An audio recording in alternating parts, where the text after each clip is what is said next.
त्या संत संघाच्या माध्यमाने आपल्या गावामध्ये अनंत श्री विभूषित जगद्गुरु रामानंदाचार्य श्री स्वामी नरेंद्राचार्यजी महाराज दक्षिणपीठ नाणेजाम यांचा आज प्रत्यक्ष सहवास संत संघाच्या माध्यमाने आपल्याला लाभणार आहे आणि आपण खरोखर अतिशय भाग्यवान आहोत।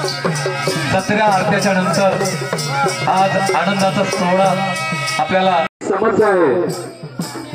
कोणाला मुलबाळ होत नसतील, कोणाचे लग्न होत नसतील, कोणी किती दिवसापासून बिमार आहेत त्यांचा इलाज होत नाही, कोणाच्या नोकऱ्या लागत नसतील, घरामध्ये सुख शांती नसेल, अशा अनेक प्रकारच्या ज्या काही समस्या आहेत भाविको खरोखर आज आपल्याला तो क्षण लाभलेला आहे आणि म्हणून प्रत्येकाने आपल्या या पालखीचं दर्शन करून पालखीच्या खाली पालखीच्या इथे आपल्याला प्रदर्शनी करायचं आहे आणि तुमच्या ज्या काही इच्छा अपेक्षा आहे स्वामीजींना सांगा आणि बघा स्वामीजी तो अनुभव तुम्हाला देणार की नाही.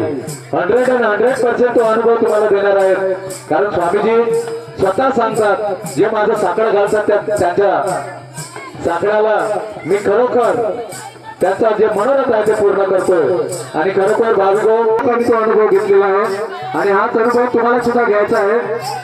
म्हणून प्रत्येकाने आपला स्वामीजीचं दर्शन घेऊन ही पालखी मग नंतर व्यासपीठावर येईल. श्री गुरुदेव एकाएकाने तुम्ही वरती करा पालखीला. एकाएकाने आपल्या पालखीच्या खाली जाऊन प्रत्यक्ष दर्शन घ्या आणि पुढे चला. रांगेमध्ये बसणं सुरू करा. त्या ताईपासून सुरुवात करा ना. प्रत्येकाने इथून जाऊ दे तिकडे पालखीच्या खाली. कोणी पालखीला स्पर्श करू नका. पालखीला स्पर्श करू नका. खालून जा फक्त.